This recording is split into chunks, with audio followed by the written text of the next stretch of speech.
This is the Value Investor Podcast with Tracey Ryniec. All things value, all the time. Welcome back, value investors. So the growth stocks continue to do their growthy thing. We're still getting new all-time highs on the S&P 500 and the NASDAQ. The Russell's kind of back and forth. It strung together a little bit of a rally. It hasn't really broken out yet, but it's not terrible. And the Dow is mostly following the big cap indexes, but we're waiting on a breakout there.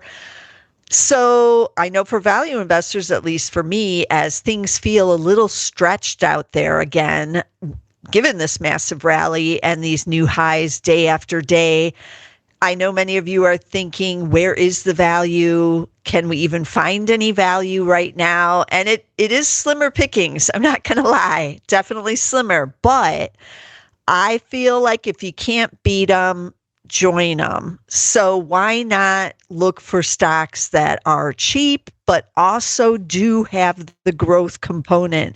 And as value investors, we do have a great metric in order to do this and look for both things. And it is, as you know, the PEG ratio. So I haven't run just a basic screen with the PEG ratio in a while. And the PEG, remember, is the PE divided by the growth. So you do get both in the combination.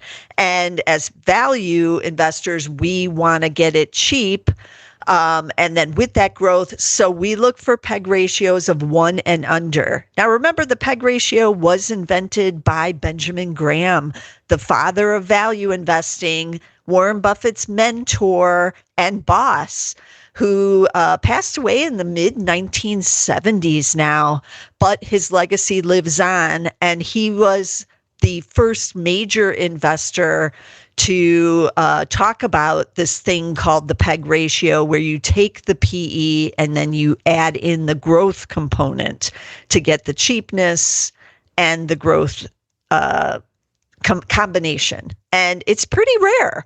It's hard to get cheap stocks on a valuation basis, not just on price, but valuation and that growth component. But if you can find both, that is a powerful combination. And so I like to use the PEG screens because in these types of markets right now, where value is unfortunately back in the doldrums again, it's not in favor, then we don't have to be out. We can get into the game by using the PEG and still getting cheap, but with that growth component. So I went into the predefined screens on Zacks.com, as I always do. We definitely have a PEG screen in there.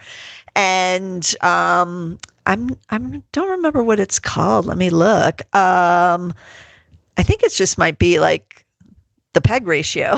It's pretty basic, I believe. It's nothing fancy, but you don't have to be fancy with the PEG because we're getting the thing we want. Oh, it's just called PEG. We didn't even bother to go any further because what else is there to say about it? And this is what the description says. Using the PEG ratio, find out which companies offer the greatest value in regard to their growth rate for stellar returns. So what does it look for? Obviously the PEG, and that is under 1, which indicates value. Then it puts in the Zacks rank, and it's giving us ranks of number 1, the strong buys, and number 2, the buys. So that's getting us a little over 800 stocks just with the 1s and the 2s.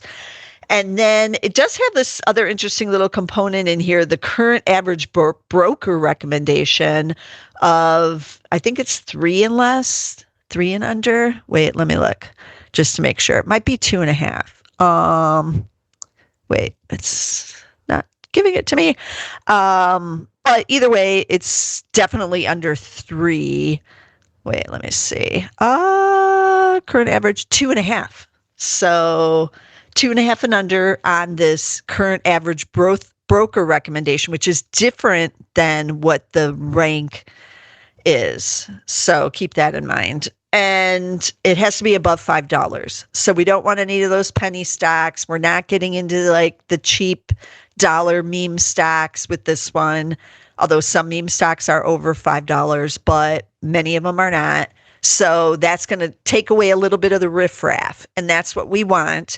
And if you run the screen, you will get 19 matches. That's it, 19 matches. And I was a little dubious, like, what's in this? Is this going to work? Because just scrolling down and looking at the choices, many gold miners. So gold miners are the new home builders. Remember when we were been running these screens the last couple of years, and they had excellent Zacks ranks back in the day. They had the low PE. They did have growth. And then, they were cheap. And so they just kept coming up on these screens over and over again. And now the gold miners are the new home builders. So I'm going to stay away from those. A lot of them are still reporting earnings, and then we'll see. It's going to be a good quarter for all the gold miners. There's actually one silver miner on here as well. So what else is on here? It's kind of a mix of some small caps, some foreign stocks, but I picked out three.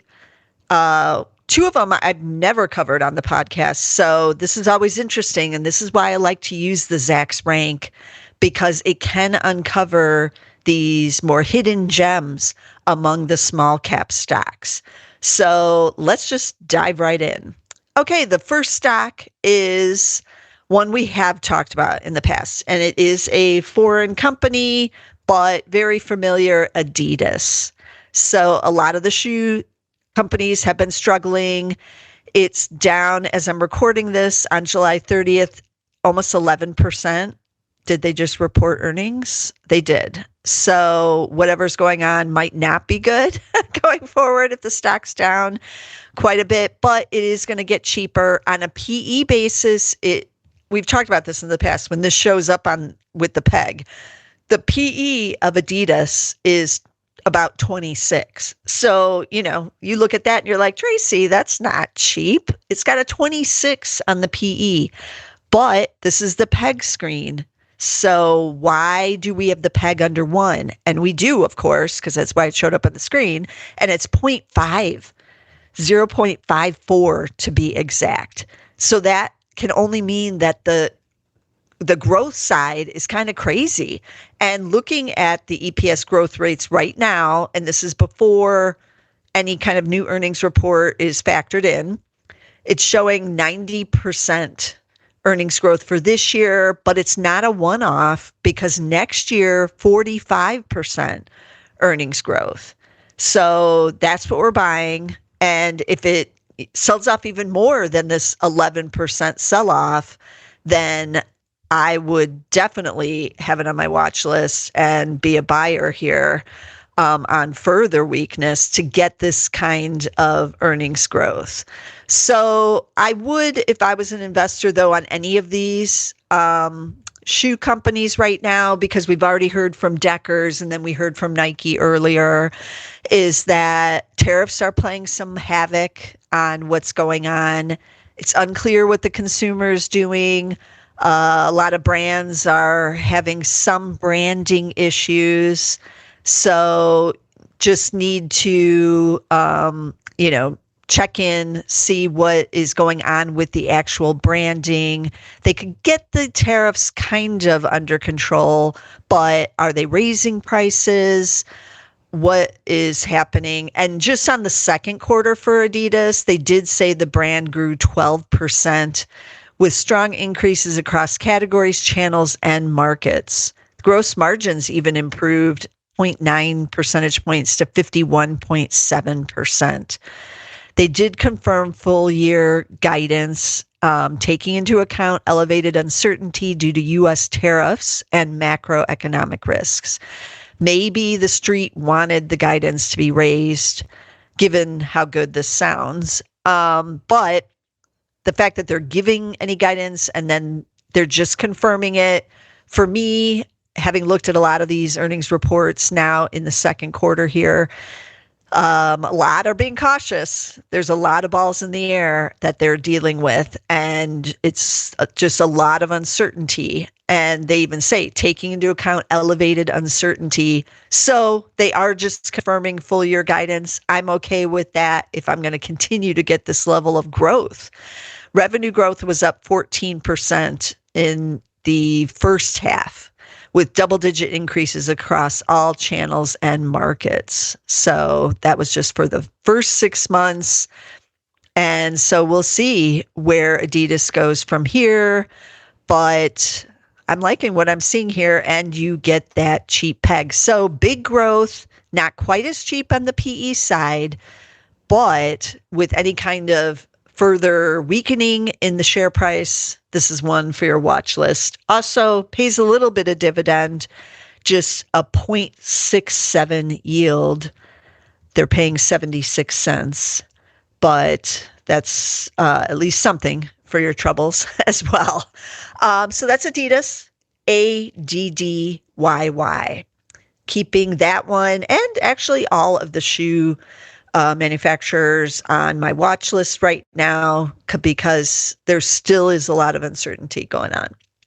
Okay, then let's switch over to one of the stocks that I haven't covered, and it's called ARRY Technologies.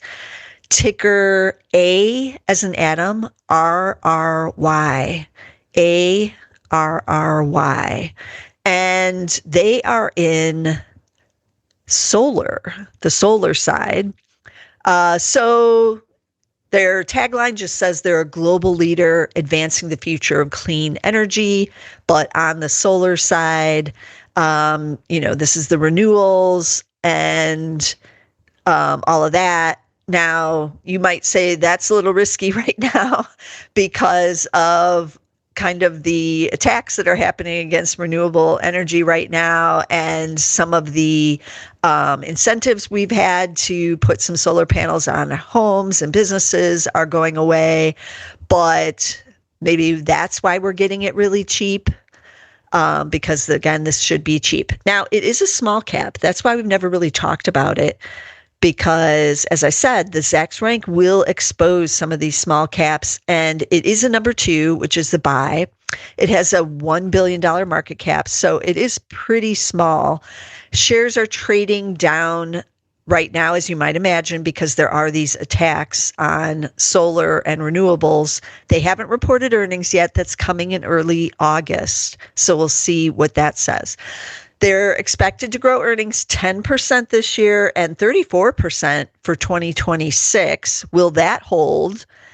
Unclear. The analysts are pretty bullish. That's why we got the number 2. And most of the analysts have been raising. There's not as much on the downward side right now, but they haven't reported earnings yet. So we will see in that category. But shares pretty depressed, like near the 5-year lows. But forward PE now of just 10.6, and it's got that peg of 0.49. So it's got the cheap PE on this one, and not so bad on the earnings growth, not as good as Adidas, but you don't need it to make the screen because the PE is pretty cheap at 10.6. So liking everything that this is saying no dividend with this one, but this is in more of a riskier category, and shares are pretty depressed down there. They have a pretty good earnings surprise track record. They had a miss 2 quarters ago, but just 2 misses since they went public in 2020. So, but the analysts looking more bullish is the next couple of years. So that is ARRY Technologies. And this is a stock under $10. So it did make it over 5, but it is under 10. So keep that in mind if you're thinking about like volatility and all of that. ARRY is the ticker on that one. Might want to keep it also on your watch list and watch that earnings report that's coming in. Okay, the final stock is, I know I'm going to say this one wrong. Quanex Building Products. Ticker is easy to remember. Just N as in Nancy, X. NX, just two letters there. And Quanex is an interesting company.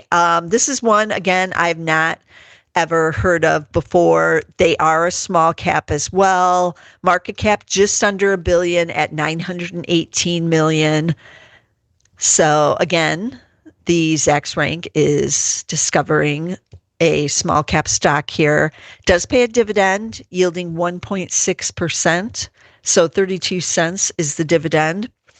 And this one has sold off the last couple of years, not surprising given Quanex building products and what we know is happening on the residential side. But even on the commercial side, a lot has slowed unless you're a data center or maybe a healthcare facility of some kind. And then those have not slowed at all. Those are still really, really busy. But Quanex, let me tell you what they do. So they do commercial as well as residential. They have a solar component as well, but a lot of it is what you and I know. So they make fenestration, hardware, cabinetry, solar, refrigeration, security, and outdoor products. So that's their end markets. And they do list out what it is. Okay, so it includes insulating glass spacers, vinyl profiles, window and door screens, hardware, cabinet components, fenestration, I know I'm saying that wrong, components, vinyl extrusions, rubber extrusions, kitchen components, bathroom components, millwork, and then we have the security products, and then beyond, it says. So a lot with the doors. So these are things, we all know, we know, we use them, but right now it's a more depressed industry, but that's where we're going to find the cheapness. But the interesting side of this story is the growth. So they did just buy out a company, and that is adding to the bottom line. So the growth side is through this acquisition, and it was the Timon acquisition. And right now they are integrating it. They reported their second quarter, I think it was. Yes, second quarter in June. So we already have that. And they see cost synergies of $45 million with this Timon acquisition. They are seeing a seasonal uptick, which they always do see. So that's a positive. They are dealing with tariffs, but they do feel like they can mitigate those. They call it a challenging macroeconomic environment. We've heard that many times, but they've said, we expect the seasonal uptick in demand we witnessed in the second quarter to continue through the summer, and we are confident in our ability to mitigate any potential margin impact related to tariffs. So that's good. And then they do think that if they have unexpected weakness in demand in the second half of this year, that the cost synergies from this acquisition can go to offset some of that weakness, and we will see. But they're integrating, they're capturing those synergies. They are repurchasing stock right now because the stock is fairly depressed.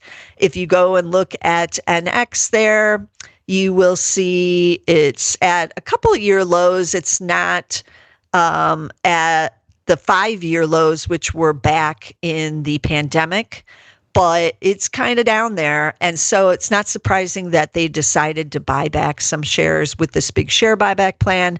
It was started in 2021. I believe it was 75 million. Yes, in 2021. And they still have a lot of it left. So they are using it now to buy back shares at these lower prices.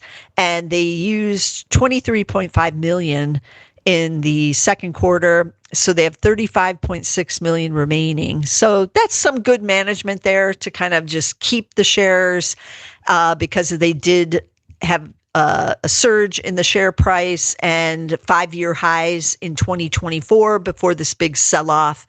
as things have really slowed in this industry. But what is the cheapness factor here? So Quanex is trading, get this, with the forward P of just 7.6. 7.6. It's got a peg of 0.5 because earnings expected to be up 19.6 this year. A lot of that is probably on the acquisition, but also 14.1 next year. So I'm liking the double-digit earnings growth, and the street is mostly written this one off probably because the name has building products in it.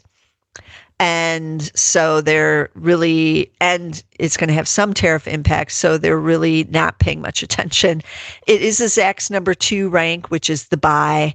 We have just one estimate raise in the last 60 days, but it did report on June 5th, so it's been a little while. Things with the smaller caps aren't going to be as heavily followed. We have just 2 estimates for the company for sales, but this year sales up 44.5. That's mostly, I'm assuming, on the acquisition, and then just 2.6% expected for next year. But this looks like quite a big acquisition, and I like these small little companies that, you know, are kind of just keeping their heads down. It's quiet, they're cheap. Shares have come down, and this is a good buying opportunity, perhaps, in Quanex Building Products, ticker NX.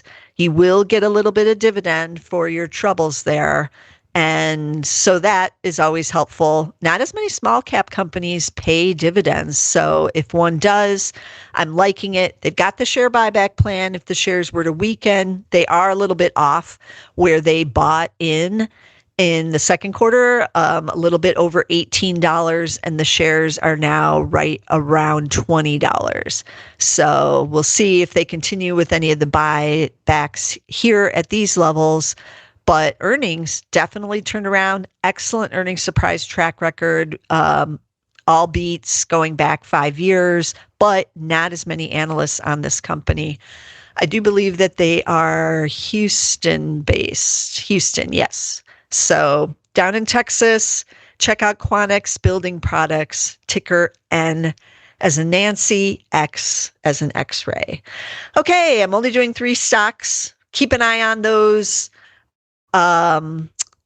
gold miners, and maybe we should run this again once the gold miners have all reported, and so we can kind of see what's going on there. The gold miners are cheap because earnings are soaring. Yes, the stocks are soaring too, but not really keeping up with what those earnings expectations are. I am expecting record earnings for most of the gold miners. We've got record gold prices.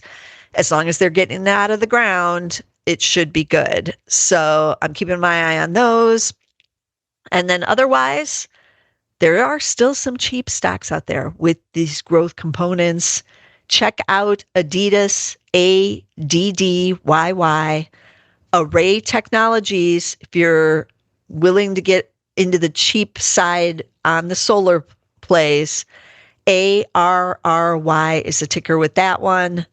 And then Quanex Building Products, also in a depressed industry, but it's not going to stay that way forever on the building side, ticker NX. And as always, I aim to bring you as many value stocks as I can week after week. They are still out there, but you're not really finding them as often in the big caps. There's an occasional Adidas or stocks like that, but we want the best ranked stocks. We want to grow those earnings. We want cheapness. And this is a rare combination, just 19 stocks right now. But these are 3 of them. Make sure you are buying top value, not necessarily just cheap stocks that have sold off. Make sure you're getting companies that are growing those earnings. So be sure to subscribe. Get us on Apple, get us on Spotify. We are on SoundCloud with the Market Edge podcast, and we're on YouTube. We have a whole YouTube podcast channel. I know many of you subscribe to it, but it's just its own standalone, kind of boring because you're only just listening to the podcast there as well. But you get them all except the Market Edge are all right there if you subscribe. So go to Zacks Podcasts in the search toolbar on YouTube to get our podcast channel. You can also get all of our podcasts on Zacks.com. Just click on the podcast tab up at the top on the toolbar, and you can get them there. You can also download our podcast right from our website there too as well. But be sure to get us somewhere, and I'll see you again next week with some more earnings and value. This material is being provided for informational purposes only, and nothing herein constitutes investment, legal, accounting, or tax advice, or a recommendation to buy, sell, or hold a security. Do not act or rely upon the information and advice given in this podcast without seeking the services of competent and professional legal, tax, or accounting counsel. Publication and distribution of this podcast is not intended to create, and the information contained herein does not constitute an attorney-client relationship. No recommendation or advice is being given as to whether any investment or strategy is suitable for a particular investor. It should not be assumed that any investments in securities, companies, sectors, or markets identified and described were or will be profitable. All information is current as of the date herein and is subject to change without notice. Any views or opinions expressed may not reflect those of Zacks Investment Research as a whole.